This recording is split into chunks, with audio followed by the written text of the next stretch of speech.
Este es un mensaje del pastor John MacArthur, traducido y predicado en español para el mundo de habla hispana. Abramos nuestras Biblias y vayamos juntos a Romanos capítulo 7. Romanos capítulo 7. Quiero leer para entrar a nuestro mensaje los versículos 14 hasta el versículo 25. Romanos capítulo 7, comenzando en el versículo 14. Porque sabemos que la ley es espiritual, mas yo soy carnal, vendido al pecado, porque lo que hago no lo entiendo. Pues no hago lo que quiero, sino lo que aborrezco, eso hago. Y si lo que no quiero, esto hago, apruebo que la ley es buena. De manera que ya no soy yo quien hace aquello, sino el pecado que mora en mí. Y yo sé que en mí, esto es, en mi carne, no mora el bien, porque el querer el bien está en mí, pero no el hacerlo. Porque no hago el bien que quiero, sino el mal que no quiero, eso hago. Y si hago lo que no quiero, ya no lo hago yo, sino el pecado que mora en mí. Así que, queriendo yo hacer el bien, hallo esta ley, que el mal está en mí. Porque según el hombre interior, me deleito en la ley de Dios. Pero veo otra ley en mis miembros, que se rebela contra la ley de mi mente, y que me lleva cautivo a la ley del pecado que está en mis miembros. Miserable de mí, ¿quién me librará de este cuerpo de muerte? Gracias doy a Dios por Jesucristo Señor nuestro. Así que yo mismo con la mente sirvo a la ley de Dios, mas con la carne a la ley del pecado. Esa es una descripción incisiva de alguien en conflicto consigo mismo. Alguien que ama la ley moral de Dios. Alguien que en la profundidad de su vida quiere obedecer la ley moral de Dios, pero es jalado y alejado de su cumplimiento por el pecado que está en él. Es la experiencia personal de un alma en conflicto. Es una batalla, es una lucha que se lleva a cabo en el corazón. El conflicto es muy real, es muy intenso, es muy fuerte. Esto es una realidad. Encuentra su resumen en el versículo 24. Miserable de mí. Hay una condición miserable en esta batalla, hay una condición miserable en este conflicto, y después el clamor, ¿quién me librará? Y después la afirmación, gracias doy a Dios por Jesucristo, Señor nuestro. Pero aún sabiendo eso, concluye, así que, yo mismo con la mente sirvo a la ley de Dios, mas con la carne a la ley del pecado. Ahora, algunas personas dicen que este es un cristiano siendo descrito, y algunas personas dicen que este no es un cristiano. Y la gente ha estado diciendo estas dos cosas desde que Romanos 7 fue escrito. Movimientos enteros han dependido para su vida misma de la interpretación de Romanos 7. Un lado dice que hay demasiada esclavitud al pecado para un cristiano. El otro dice que hay demasiado deseo para la bondad para un incrédulo. No puede ser un cristiano y estar esclavizado al pecado, y no puede ser un incrédulo y desear el guardar la ley de Dios. Y ahí está el conflicto de interpretar el pasaje. Vamos a hablar de la perspectiva no cristiana por un momento, y probablemente nos va a tomar un par de semanas el hacer esto, así que seremos pacientes. No solo hablar de las dos perspectivas, sino cubrir el pasaje. La postura del no cristiano. Ahora, la gente que quiere que creamos que esto está hablando de un no cristiano, dice que el versículo 14 es la clave. Yo soy carnal, vendido al pecado.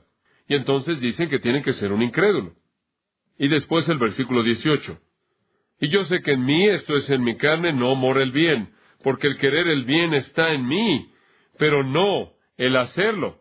Y dicen, este tiene que ser un incrédulo, porque una persona que es cristiana sabe hacer lo que está bien. ¿Dónde está la evidencia del poder del Espíritu Santo ahí? Y dicen, la ignorancia muy obvia de la persona en el versículo 18, que no sabe cómo alcanzar los resultados que quiere.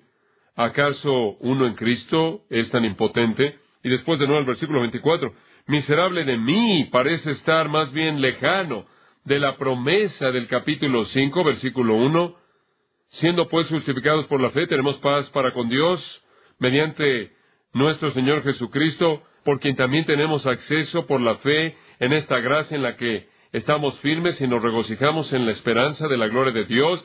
Y después Él procede a hablar del hecho de que no solo tenemos la esperanza y el gozo, sino todos los beneficios. ¿Cómo puede este hombre ser tan miserable con tantos beneficios? ¿Cómo puede él ser carnal, vendido al pecado, cuando en el 6:14 dice que el pecado no se enseñoreará de vosotros? Y después, de manera invariable, entran al capítulo 6 a detalle. Por ejemplo, capítulo 6, versículo 2. Porque los que hemos muerto al pecado, ¿cómo viviremos aún en él? Versículo 6. Sabiendo esto, que nuestro viejo hombre fue crucificado juntamente con él, para que el cuerpo del pecado sea destruido, a fin de que no sirvamos más al pecado. Versículo 7. Porque el que ha muerto ha sido justificado, liberado del pecado. Versículo 11. Así también vosotros consideraos muertos al pecado.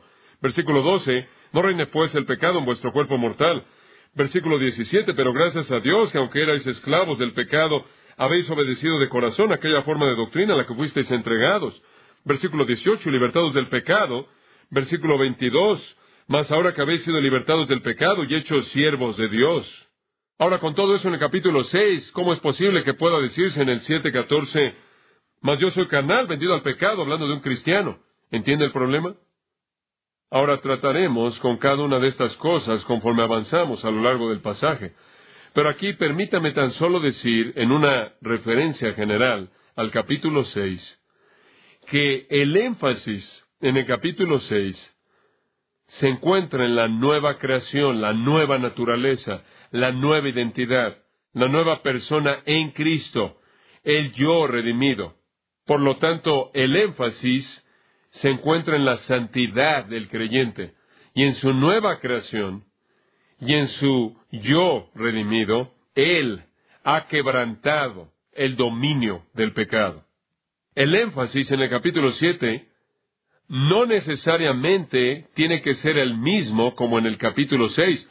Y todo cristiano sabe que aunque él es nuevo en Cristo, y el dominio del pecado es quebrantado, y el pecado ya no lo domina, el pecado todavía es un problema. Y entonces, sea que usted quiera ver o no a un cristiano en el capítulo 7, todavía tiene que ver a un cristiano teniendo conflicto con el pecado, aunque su nueva creación, aunque su nuevo yo es santo.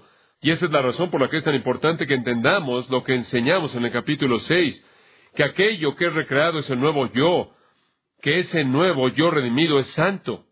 Pero todavía va a haber un conflicto. Y sea que usted ve ese conflicto en el capítulo 7 o no, todavía hay un conflicto. Y como es señalado, quiero añadir aún en el capítulo 6. Note el capítulo 6, versículo 12. No reine pues el pecado en vuestro cuerpo mortal, de modo que lo obedezcáis en sus concupiscencias. Ahora espera un momento. Acabas de decir que morimos al pecado. Acabas de decir que el pecado, el cuerpo de pecado, versículo 6, fue destruido, y por lo tanto no serviríamos al pecado. Entonces, ¿por qué en el versículo 12 nos estás mandando a que no se enseñoree sobre nosotros? Como puede ver, tiene el mismo problema en el capítulo 6. Todavía tiene que enfrentar el problema del creyente y el pecado. Y en todo lo que Pablo dijo en el capítulo 6 acerca de nuestra nueva naturaleza y nuestra nueva creación y nuestra nueva esencia, él nunca dijo que a partir de ahí ya no tendremos una batalla con el pecado. Versículo 12 implica que el pecado todavía podría tener un lugar de reinado. Todavía podría estar gritándonos órdenes a las que podríamos estarnos sometiendo. Todavía podríamos estar obedeciendo al pecado. Siga el versículo 13. Ni tampoco presentéis vuestros miembros al pecado como instrumentos de iniquidad, lo cual significa que usted podría hacer eso. Y entonces se le manda a no hacer eso. Entonces, por un lado, el problema en el capítulo 7 es el problema en el capítulo 6. Porque tiene todas esas afirmaciones acerca de que ha muerto al pecado, está muerto al pecado, el pecado no tiene dominio sobre usted, su servicio al pecado está quebrantado, ahora son siervos de Dios y están libres del pecado, son libres del pecado al mismo tiempo, tiene los mandatos a no dejar que el pecado se enseñoree sobre usted. Entonces, no se encuentran problemas en la interpretación del capítulo 7 que no se encuentran tampoco en la interpretación del capítulo 6. Observe el capítulo 6, versículo 19. Hablo como humano por vuestra humana debilidad. Ahora, ¿se acuerda usted de lo que dijimos acerca de eso? Cuando usted peca no es el nuevo usted, ¿verdad? ¿Qué es? es su carne, su humanidad. Y entonces él dice, tengo que recordarles estas cosas porque su carne todavía está ahí. Porque así como para iniquidad presentasteis vuestros miembros para servir a la inmundicia y a la iniquidad, así ahora para santificación presentad vuestros miembros para servir a la justicia. Y la implicación de nuevo es que usted podría presentar sus miembros al pecado. Usted podría presentar sus miembros al pecado. Entonces, el discutir que el capítulo 7 no se puede referir a un cristiano, debido a las afirmaciones en el capítulo 6, es realmente malentender la intención del capítulo 6. Y creo que es un argumento más bien débil. Ahora veamos el capítulo 7, versículos 14 al 25, y veámoslos como si fuera un cristiano. Como si fuera un cristiano el que se tiene en mente. Versículo 22. Porque según el hombre interior me deleito en la ley de Dios. Esa es una afirmación muy fuerte, ¿no es cierto? Porque según el hombre interior me deleito en la ley de Dios. Desde otro ángulo, o hablando desde la otra perspectiva, hacemos la pregunta, ¿acaso un incrédulo se deleita en la ley de Dios según el hombre interior? Usted no encuentra una indicación de esto en las Escrituras. De hecho, en el capítulo 8 de Romanos, versículo 7, a la mitad del versículo, dice que la persona no regenerada no se sujeta a la ley de Dios. No se sujeta a la ley de Dios. Observe el versículo 25. Gracias doy a Dios por Jesucristo, Señor nuestro. Así que yo mismo con la mente sirvo a la ley de Dios. Eso se oye como un cristiano para mí por dos razones. Agradecerle a Dios por Jesucristo nuestro Señor y servir la ley de Dios con su mente. Es un servicio del corazón. Es el servicio de la parte más profunda del hombre. Y le recuerdo de lo que dice en el capítulo 8 de nuevo, que el que está fuera de Cristo no puede sujetarse a la ley de Dios.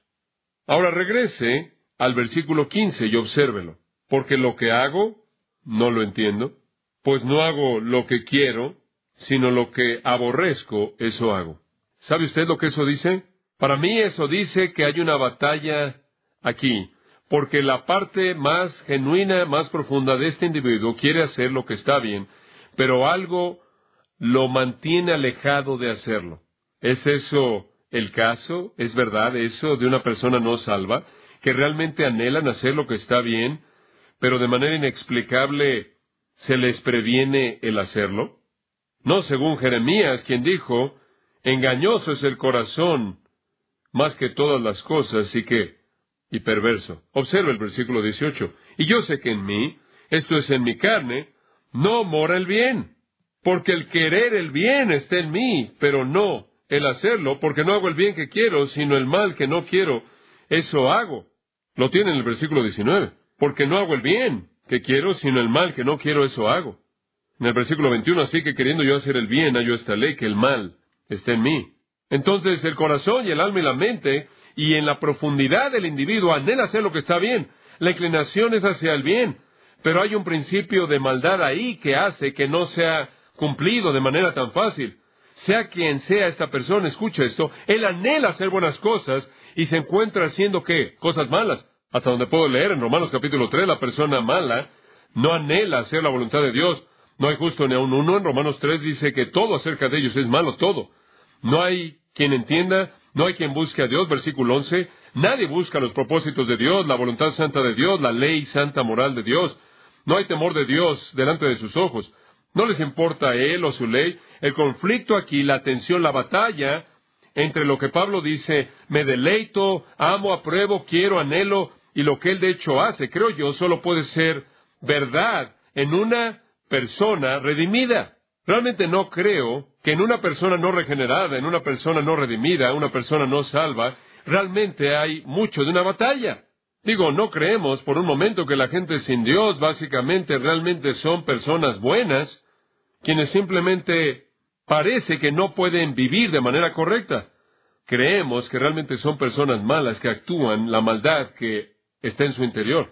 Ahora otra pregunta surge en este punto, y este ha sido un debate igualmente intenso. Muy bien, digamos que es un cristiano, simplemente para hacer que MacArthur esté contento. Digamos que es un cristiano. ¿Qué tipo de cristiano es este? Algunas personas dicen que es una descripción de un cristiano en un nivel bajo, muy bajo de espiritualidad. Digo, este hombre ni siquiera entiende lo que está pasando. Él está tratando en su propia fuerza guardar la ley. Un escritor dice que esta es la miseria terrible del fracaso de un cristiano que intenta agradar a Dios bajo el sistema mosaico. En cierta manera, un tipo de cristiano superlegalista tratando de producir su propia justicia y es incapaz de hacerlo en su propia carne. Bueno, ¿es un cristiano legalista? ¿Es una especie de cristiano que piensa que en sí es bueno por sí mismo, de bajo nivel? Francamente no lo creo. Y la razón por la que no lo creo es porque ese tipo de cristianos normalmente no tienen este tipo de percepción. Si usted aprende algo acerca de un legalista, siempre aprenderá que viven con la ilusión de que son muy, muy espirituales. Ni por un momento creen que son así. ¿Sabe qué tipo de cristiano es este? Amigo mío, este es el cristiano más maduro y espiritual que jamás podré haber. Quien ve con tanta claridad la incapacidad de su carne en contraste a la santidad del estándar divino. ¿Se da cuenta? Y entre más maduro es él, y entre más espiritual es él, mayor será la sensibilidad ante sus propias faltas.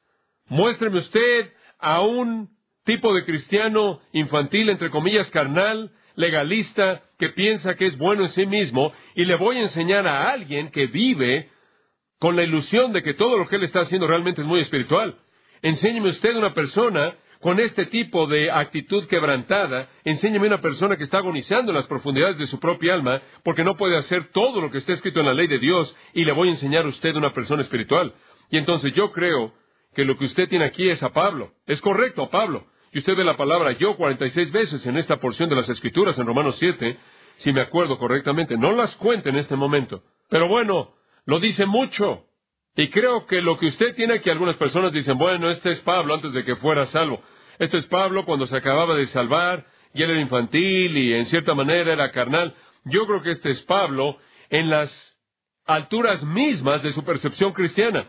Este es Pablo a nivel de la madurez. Y lo que él ve es que no vive al nivel de la ley santa de Dios, aunque lo desea con todo su corazón, y se encuentra a sí mismo debilitado por esa terrible realidad de que el pecado en su realidad residual todavía se aferra a él. Y ese es un reconocimiento profundamente sensible. En 1 Corintios capítulo 15, versículo 9, él dice lo mismo en otros términos. Porque yo soy el más pequeño de los apóstoles, que no soy digno de ser llamado apóstol, porque perseguí a la iglesia de Dios, pero por la gracia de Dios soy lo que soy. ¿Ve eso? Él no dice, yo estaba preparado para ser un apóstol. Él dijo que yo en este momento no soy digno de ser un apóstol. Yo soy el más pequeño de todos. En Efesios 3:8, a mí, dice él, que soy menos que el más pequeño. Ahora va a bajar más. Él solía ser el más pequeño, ahora es menor que el más pequeño. Como puede ver, el hombre, entre más se persigue a sí mismo, en contraste a la ley santa de Dios, aunque nuestro juicio en relación con otros hombres, Él es el hombre supremo, Él en su propia mente es más pequeño que el más pequeño de todos los santos. Lo llevo a 1 Timoteo 1:12. Doy gracias a Cristo Jesús, Señor nuestro, quien me capacitó y me consideró fiel, colocándome en el ministerio, habiendo sido antes blasfemo, perseguidor, injuriador. Dice usted, claro que lo era, pero extendió misericordia porque lo hice en ignorancia, en incredulidad, y la gracia de nuestro Señor fue mucho más abundante con la fe y el amor que es en Cristo Jesús. Después esto, palabra fiel es esta, y digna de ser recibida por todos, que Cristo Jesús vino al mundo para salvar a los pecadores, de los cuales yo soy, ¿qué? El primero. No digo fui, sino soy el primero. No obstante, por esto mismo obtuve misericordia. Escuche, creo que eso es exactamente lo que él está diciendo en Romanos 7. Este es Pablo, muy avanzado en su apostolado, maduro en el Señor, caminando en la dinámica de la vida espiritual, habiendo experimentado el poder de Dios y la sabiduría de Dios y el conocimiento de Dios. Y entre más sabe él, Y más experimenta él, más él odia el pecado que ve que se cuelga de él. Y los términos que él usa en Romanos 7 son tan precisos que creo que no podemos dejar de ver esto. Sea quien sea esta persona, él odia el pecado. Versículo 15. Yo lo aborrezco, dice él. Sea quien sea esta persona, él ama la justicia. Versículos 19 y 21. Quiero hacer el bien. Sea quien sea esta persona, se deleita en la ley de Dios desde la profundidad de su corazón. Versículo 22. Sea quien sea esta persona, lamenta profundamente sus pecados. Versículos 15, 18, 24. Miserable de mí. Sea quien sea esta persona, él agradece a Dios por la liberación que es suya en Jesucristo, Señor nuestro. No me diga que este hombre no es un cristiano. El cristiano entonces vive en dos extremos. Él los mantiene en tensión. Temporalmente, él vive en este mundo como un hombre de carne y sangre, sujeto a las condiciones de la vida mortal. Él es un hijo de Adán. Adán es su compañero. Y el resto de los hombres también, quienes heredaron la simiente pecaminosa. Pero espiritualmente, él ha pasado de las tinieblas a la luz, de la muerte a la vida. Él ahora comparte en la muerte, sepultura y resurrección de Cristo, y él ahora es el poseedor de una simiente incorruptible, eterna, la naturaleza divina. Él es una nueva creación. Ella no está en Adán, él está en Cristo. Pero el pecado se cuelga en su humanidad. Y entonces él está consciente de la presencia y el poder del pecado que mora en él. Y él lo desprecia y lo odia y lo aborrece, porque él ha gustado, él ha probado de la simiente incorruptible. Este es el hombre en Romanos 7. Ahora, simplemente para reforzar esto, hay un cambio más bien dramático en los tiempos de los verbos en el capítulo. Los verbos del capítulo 7, versículos 7 al 13, están en el tiempo pasado. Y yo creo que hablan antes de su conversión. Y explicamos esto a detalle para señalar que esta era su experiencia de convicción preconversión cuando él enfrentó la ley de Dios, y los verbos están en el tiempo pasado. Aoristo. Tan pronto como usted llega al versículo 14, están en el tiempo presente hasta el versículo 25. El cambio en el tiempo de los verbos es una nota lingüística muy importante. Nos dice que Pablo se ha movido del pasado antes de que fue redimido al presente. También hay un cambio muy interesante en circunstancias en relación con el pecado. De los versículos 7 al 13, el pecado lo mata. El pecado lo hiere. Él dice eso en el versículo 11. Porque el pecado, tomando ocasión por el mandamiento, me engañó y por él me mató. El pecado lo mató. Mató toda su justicia personal, todas sus esperanzas, todas sus seguridades. Cuando entendió que él realmente era un pecador, viendo la ley de Dios, simplemente lo devastó, simplemente lo aplastó, el pecado lo mató. Pero de pronto, cuando usted llega al versículo 14, él está peleando con el pecado y él no va a permitir que lo mate. Él no va a ceder al pecado. Entonces yo creo que este es el testimonio mismo de Pablo de cómo es el vivir como un creyente maduro, controlado por el Espíritu, quien ama con todo su corazón la ley majestuosa de Dios, preciosa, hermosa, santa, y se encuentra a sí mismo encerrado, envuelto en carne humana, e incapaz de cumplir la ley de Dios como su corazón quisiera hacerlo. Yo también creo que en esta sección él continúa su discusión de la ley, y él está afirmando, como vimos la última vez, al judío, que no hay nada de malo con la ley. La ley no puede salvar, vimos eso. La ley no puede santificar, pero todavía es buena. ¿Porque hace qué? Convence de qué? De pecado. Y eso es verdad antes de que usted sea salvo, y adivine qué. También es verdad después. Y yo creo que en el 7, 14 al 25, él está siguiendo el mismo argumento. Esa es la razón por la que la palabra ¿por qué? Aparece en el versículo 14. Simplemente sigue. Así como el pecado no afectó la bondad de la ley antes de que él era salvo, tampoco afecta la bondad de la ley después de que él es salvo. La ley revela el pecado como pecaminoso antes de que usted es salvo, y revela el pecado como pecaminoso después de que usted es salvo. Y sabe una cosa, cuando usted se vuelve cristiano y usted lee acerca del pecado en la Biblia, ¿Está usted menos preocupado por su pecado porque usted ahora es un cristiano? No. Usted debe estar, ¿qué? Más preocupado por el pecado. Y la ley siempre lo revela. Cuando David dijo, en mi corazón he guardado tus dichos para no pecar contra ti, él estaba diciendo que la palabra de Dios en el corazón se convierte en el punto de convicción. No es nada más información. ¿Usted entiende eso? No vivimos la vida solo necesitando información, necesitamos convicción. Y la ley tiene ese poder. Entonces, mientras que nos está diciendo que la ley no puede salvar y la ley no puede santificar, él afirma que es buena y santa y justa, porque lo convence de pecado antes de que usted es salvo, y lo trae a Cristo después de que usted es salvado. Usted entiende el estándar santo de Dios y anhela con todo su corazón cumplirlo. El problema no es la ley, el problema es nosotros. Pogo lo dijo, hemos encontrado al enemigo y es nosotros. Ahora el patrón del texto, veámoslo, versículo 14. Es un retrato del pecado que mora en la vida del creyente. Y trataremos de explicar algunas de las dificultades conforme avanzamos. Pero pensé que darle esa perspectiva general al principio, en cierta manera, echaría a andar las cosas. Este es un pasaje muy incisivo. Es un pasaje raro en la Biblia, porque hace algo que rara vez sucede. Y no puedo pensar en otro pasaje que hace esto, simplemente en este momento. Lo que es una serie de lamentos, es una serie de clamores, de dolor, de lamento. Es una serie de lamentos desesperados, tristes, y se repiten. Hay uno y después hay dos y después hay un tercero. Y básicamente dicen lo mismo 3 veces. Este es el clamor de un corazón quebrantado, de un alma afligida, de un alma en gran conflicto. Ahora, cada uno de estos 3 lamentos sigue el mismo patrón. Pablo describe su condición, da prueba de la misma, y después describe la fuente de la misma. Él describe su condición, da la prueba de que él está en esa condición, y después la fuente de su problema. Veamos el primer lamento, versículos 14 al 17. Y quizás pasemos un poco más de tiempo en el primero, porque habiendo interpretado ese, el resto simplemente van a ser aparentes para nosotros.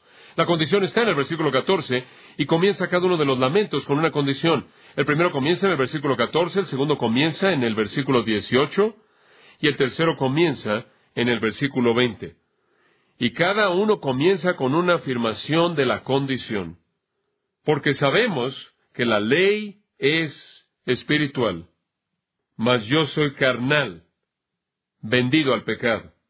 La palabra porque nos dice que Pablo no está presentando un nuevo tema. Él continúa con el mismo tema del pasaje previo, esto es la bondad de la ley, la virtud de la ley, en que nos muestra nuestro pecado. El problema no es la ley, el problema somos nosotros. Y la razón por la que él está hablando de la ley es porque los que estaban cuestionando su enseñanza habrían dicho, bueno, cuando predicas salvación por la gracia a través de la fe fuera de la ley, estás hablando mal de la ley, estás devaluando la ley. Y él dice en absoluto, la ley es buena, yo soy pecaminoso. La ley hace un trabajo bueno, no salva y no santifica, pero convence de pecado. Entonces él dice, sabemos que la ley es espiritual, mas yo soy carnal, vendido al pecado. Él comienza con una afirmación directa de que la ley es espiritual. ¿Qué quiere decir él con esto? Viene del Espíritu de Dios, viene de Dios mismo. De esta manera refleja la naturaleza santa divina de Dios, tal como él lo dijo en el versículo 12. ¿Se acuerda de eso? De manera que la ley a la verdad es santa y el mandamiento santo, justo y bueno. Ahora de nuevo, permítame recordarle que creo que usted tiene que tener aquí el testimonio de un hombre regenerado. No veo que las personas no regeneradas, no redimidas, impías, que no conocen a Jesucristo, tienen una percepción como esta de la ley santa de Dios. En el versículo 18, él realmente dice lo mismo. Quiero hacer la ley de Dios. En el versículo 19, quiero hacer la ley de Dios. En el versículo 21, quiero hacer la ley de Dios. Versículo 22, me deleito en la ley de Dios. No veo un deleite así en el corazón de un hombre no regenerado. Pero después Pablo procede a decir, tengo una barrera al hacer esto. Aunque la ley es espiritual, aquí está el contraste. Yo soy carnal, sarquinos. Yo soy humano. Yo estoy ligado a la tierra. Yo soy físico. Él no dice, estoy en la carne. Él no dice, estoy totalmente controlado por la carne. Eso no es verdad. Observe el capítulo 7, versículo 5. Porque mientras estábamos en la carne, las pasiones pecaminosas que eran por la ley obraban en nuestros miembros, llevando fruto para muerte. Estábamos en la carne. Ya no estoy en la carne. Versículo 8 del capítulo 8. Y los que viven según la carne, y necesita subrayar en la carne, en el 7:5 y en el 8:8, en la carne es una condición no regenerada, y sus términos son muy precisos aquí. En la carne es una posición no regenerada, no redimida. Él dice, yo no estoy en la carne, pero él dice, yo soy carnal, yo soy carnal, yo soy carnal. Dice usted, ¿puede un cristiano ser así? Escuche esto, 1 Corintios 3, versículo 1. De manera que yo, hermanos, no pude hablaros como espirituales, sino como a carnales, como niños en Cristo. Versículo 3, porque aún sois carnales. Pues habiendo entre vosotros celos, contiendas y disensiones, no sois carnales y andáis como hombres. Él les dice a los cristianos corintios, ustedes son carnales. Ustedes son carnales. Ustedes están actuando de una manera pecaminosa, carnal. No estamos en la carne, pero escuche, la carne todavía está en nosotros.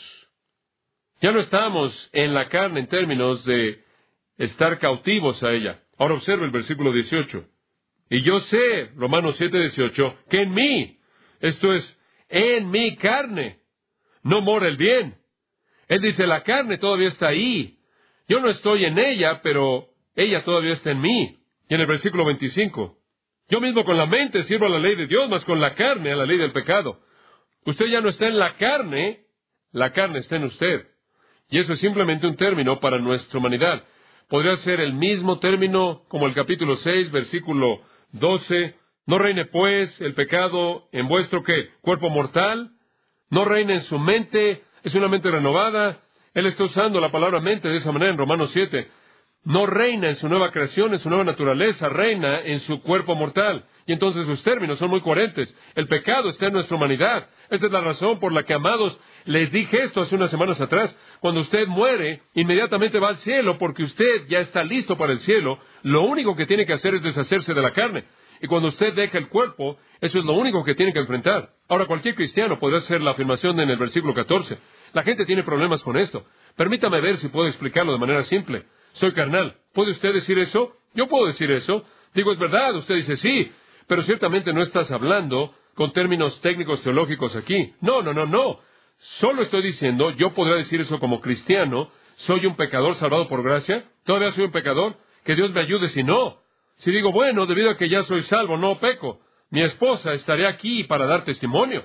Como puede ver, el punto es que puedo decir eso. Yo puedo decir soy carnal. Hay cosas que en mí representan eso. Me enojo, me irrito. No cumplo con mi deber como debiera hacerlo todo el tiempo. No mantengo la diligencia que debería en la búsqueda de Dios que yo deseo. Veo mi humanidad, veo mi carnalidad que me estorba en el cumplimiento de todas las cosas que debería hacer. Soy insensible, desconsiderado con la gente cuando necesitan mi gentileza y no soy gentil. Cuando necesitan mi bondad y no soy amable y demás. Yo me veo a mí mismo como humano, me veo a mí mismo como pecaminoso.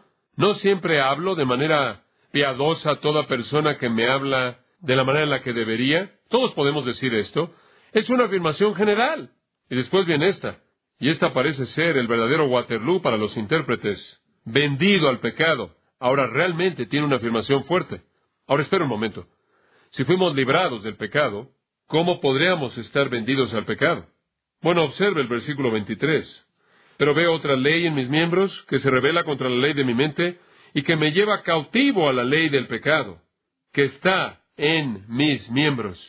Una afirmación muy interesante, y cuando llegue ahí le voy a decir lo que significa. Difícilmente puedo resistir no decirle eso en este momento, pero lo voy a hacer. Pero lo que él está diciendo aquí es lo mismo. Yo fui llevado a la cautividad, a la ley del pecado, versículo 23, vendido al pecado, versículo 14. ¿Qué quiere decir él con esto? Bueno, el griego de hecho dice, vendido bajo el pecado, el principio de pecado, la realidad del pecado, no tanto obras, sino que me veo a mí mismo todavía como estando vendido bajo el pecado. Hay un sentido en el que todavía tengo cierta esclavitud. Ahora mantenga en mente el capítulo 6. Él estaba hablando acerca de su nueva creación y esa nueva creación, esa simiente pura, eterna, incorruptible, eterna, la naturaleza divina, la nueva naturaleza, todo lo que usted es en Jesucristo, santo, puro, incontaminado, no contaminado y justo por la justicia imputada de Jesucristo. De eso no está hablando aquí. Él está diciendo, yo no mi nueva naturaleza, sino yo en general me veo a mí mismo como vendido al pecado, bajo pecado. Y después en los versículos 23 a 25, él lo llama la ley del pecado que está en mis, ¿qué? Miembros. Y de nuevo sus términos son coherentes. Los miembros tienen que ver con los miembros corporales, lo físico, lo carnal, e inclusive va más allá de lo físico, a las emociones, el sentimiento, la mente, el pensamiento. Pero siempre son los miembros, el cuerpo, la carne. Está en nuestra humanidad. ¿Puede este lamento venir de un cristiano? Yo soy carnal, vendido al pecado. ¿Qué tal esto? Salmo 51:5. David dijo, simplemente escúchenlo. He aquí, en maldad he sido formado, y en pecado me concibió mi madre. Ahora se oye como un hombre quien nunca ha sido redimido, ¿no es cierto? ¿Pero David había sido redimido? Oh, sí. Él simplemente está viendo una realidad acerca de sí mismo. Es una percepción, amados. Y aquí está un cristiano maduro. Aquí está un hombre que ve su vida, y seríamos de los primeros que dirían, hombre, tú sabes, tienes que elevar tu imagen personal. Estas son palabras terribles. Realmente nos recuerda, francamente, de Isaías capítulo 6, quien viene ante Dios, y él está adorando a Dios, y ve esta gran visión de Dios, y él dice, ¡ay de mí, maldíceme! Lo cual significa, maldíceme, condéname. Condéname, Dios, porque yo soy un hombre con una boca sucia, y vivo en medio de un pueblo con bocas sucias. Y lo único que el profeta puede ver en contraste a la santidad gloriosa de Dios es su propio pecado. Y aquí está la madurez del apóstol Pablo, quien ahora entiende cuán espiritual es la ley, y él solía pensar en ella como algo externo, ¿no es cierto? Y él no sabía que estaba hablando del corazón. Y esa es la razón por la que la ley acerca de la codicia en el corazón, versículo 7, realmente lo confrontó y lo mató. Y él ahora ve que la ley es algo profundo y espiritual y algo santo, versículo 12, y algo justo y bueno. Y conforme él realmente entiende la ley de Dios, y él se ve a sí mismo, y se ve a sí mismo como carnal, es una percepción que es legítima. Es lo mismo que él quiso decir en 1 Timoteo 1, cuando dijo, de los cuales yo soy, ¿qué? El primero. Es solo cuestión de percepción. No solo puede un cristiano decir que él está vendido al pecado, aunque redimido, porque estamos vendidos al pecado. Puede romper la esclavitud al pecado que usted tiene, no en esta vida. No en esta vida. Y entre más espiritual es usted, entre más maduro es usted, es más probable que usted diga esto. Entonces, vendido al pecado, no tenemos que confundirnos con los términos. No quiere decir que él de hecho se vendió a sí mismo al pecado para cometer pecado, como se dice de Acab en 1 de Reyes 20, o de los israelitas idólatras en 2 de Reyes 17. No es que él salió y se vendió al pecado, es que él reconoce que hay una esclavitud aquí. Y sabe una cosa, han habido ocasiones cuando usted ha sido cautivo al pecado. Le voy a decir cuándo son esos momentos. Cada vez que usted peca. Cada vez que usted peca, usted ha perdido la batalla. El pecado lo llevó cautivo usted, ¿verdad? Y entonces Pablo coloca todos nuestros sentimientos, expresa todos nuestros sentimientos en palabras, al expresar la base del conflicto en el interior del creyente. Y todos entendemos esta percepción. Todos podemos ver que hay pecado en nuestras vidas. No debe estar ahí. No es la realidad, no es lo más puro acerca de nosotros. No es nuestro nuevo yo, pero está ahí. Este es simplemente el conflicto de todo cristiano. Hay un sentido en el cual, aunque estamos libres en la nueva naturaleza, todavía estamos esclavizados por la humanidad en la que moramos.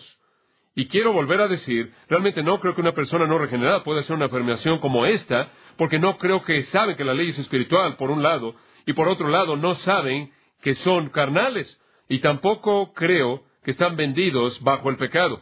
Viven con la ilusión de que todo está bien. Eso es exactamente lo que él dice en el versículo 11, que el pecado tiene una manera de hacer ¿qué? De engañar. Pero cuando la ley es vista como algo realmente espiritual, entonces un hombre se ve a sí mismo tan lejos de cumplir la ley santa de Dios que se ve a sí mismo como no espiritual. De hecho, esa es la manera en la que el versículo realmente podrá ser leído. La ley es espiritual, pero yo no soy espiritual, experimentando una esclavitud al pecado.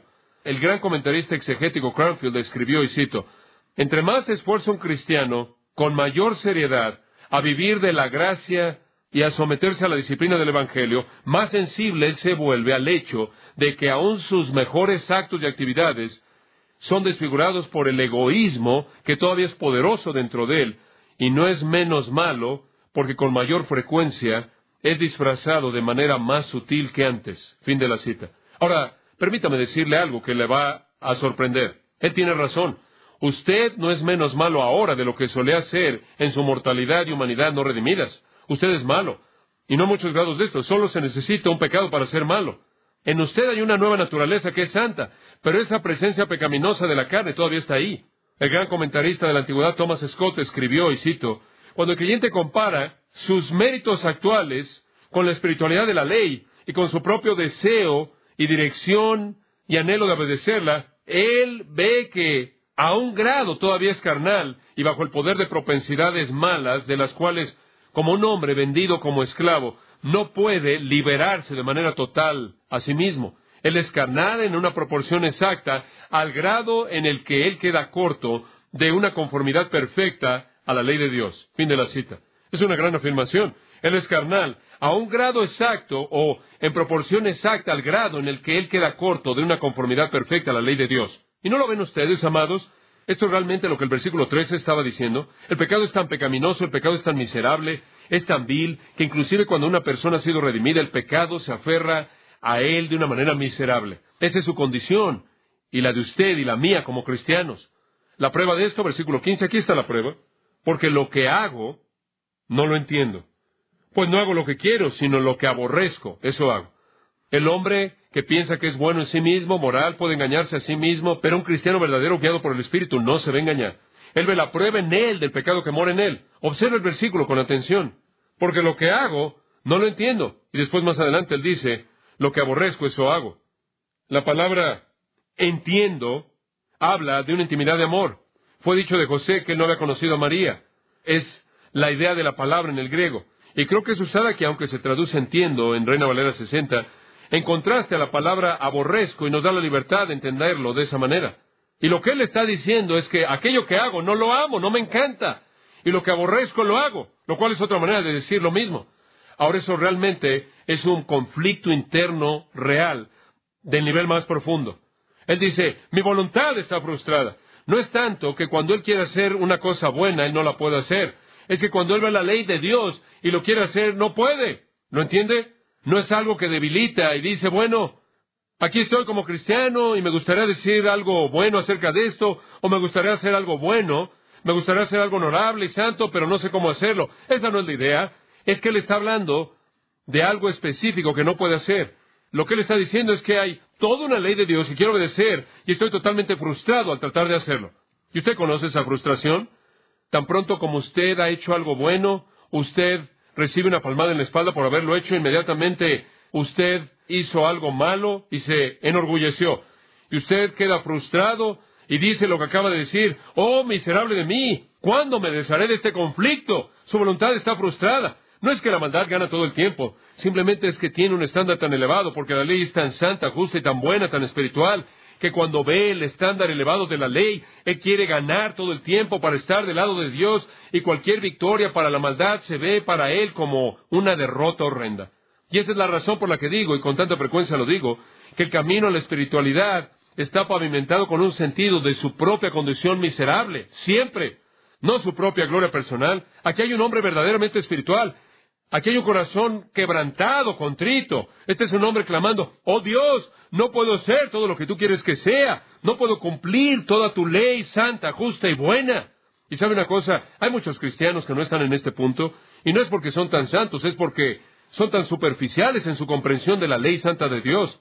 Bueno, Él nos ha dado la condición, y Él nos ha dado la prueba, y Él ahora nos da la fuente. Y vamos a detenernos con esta.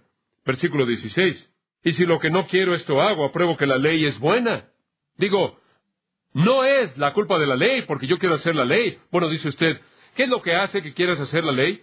Le voy a decir lo que me hace querer hacer la ley. Esa nueva creación, esa nueva naturaleza, esa simiente incorruptible eterna en mí, esa parte de mí de la que Juan habló cuando dijo, si realmente son nacidos de nuevo, no van a pecar. Esa nueva parte de mí realmente anhela hacer la ley, realmente quiere hacer la ley, y entonces yo afirmo que la ley es buena porque la parte buena de mí quiere hacerla, ¿se da cuenta?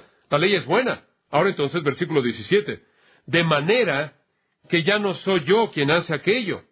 Ahora, entonces, versículo 17. Si no es la ley lo que está mal, si la ley no es mi problema, de manera que ya no soy yo quien hace aquello, sino que el pecado que mora en mí. Ahora escuche con mucha atención.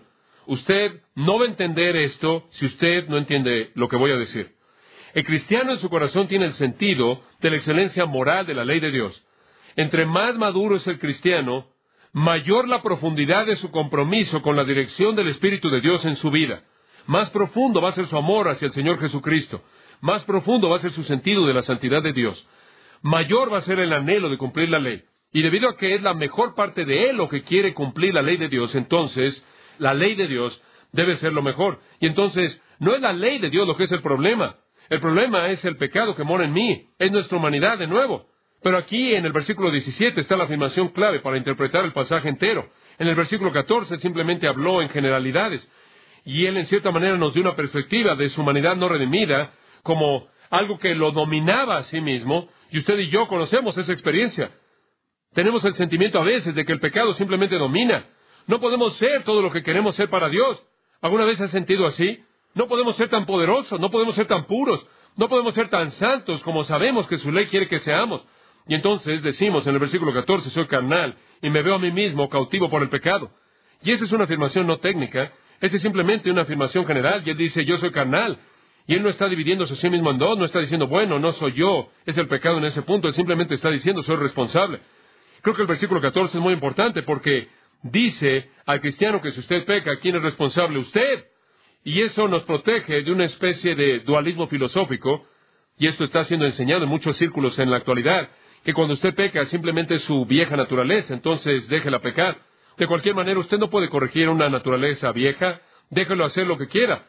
Y que Dios no lo hace responsable, simplemente su vieja naturaleza, y él dice, yo. Y él acepta la responsabilidad, y también usted debe aceptarla. Soy yo, él no es dos personas. Él está hablando en términos no técnicos. Cuando veo la ley pura y santa de Dios, veo mi pecaminosidad, y él dice, oh, qué pecaminoso soy. Y entre más entiendo la ley de Dios, más veo lo cautivo que soy al pecado. Pero no quiero que se confundan, dice él en el versículo 17, y permítanme aclarar esto. No es realmente yo que hago eso, sino que no es eso importante. Como puede ver, él ahora le va a dar una distinción técnica. Ahora escuche esto, ya no soy yo. ¿Quieres saber algo? No hay ya no más en la vida de un incrédulo. Lo que él era, él todavía es. Ya no hay más no máses en la vida de una persona no regenerada. Él ya no tenía no máses. Él tampoco tiene ahoras. Él no puede decir ahora soy diferente. Ya no soy de esa manera. Ya no hay ahoras y tampoco hay no máses. Cuando él dice de euketi, un adverbio negativo de tiempo, a partir de este punto algo cambió. Ahora, desde que Cristo ha venido a mi vida y yo he sido redimido, ya no es ese profundo yo interno, en un sentido técnico. Ya no soy yo el que hago esto, sino el pecado que se cuelga. ¿Está comenzando a entender la distinción que él hace? Usted tiene que entender esto para entender la naturaleza de la regeneración. Él divide los cabellos semánticos en el versículo 17, no en el 14. En el 14 él simplemente hace una afirmación general. En el 17 lo aclara al decir, ahora que quede claro, realmente ya no soy yo, solía ser yo. Cuando yo puedo decir yo era carnal y yo estaba vendido bajo el pecado. Y eso realmente es lo que había de mí. Pero ahora ya realmente no soy el nuevo yo. Es simplemente Gálatas 2:20 de nuevo. Porque soy yo, es el yo viejo.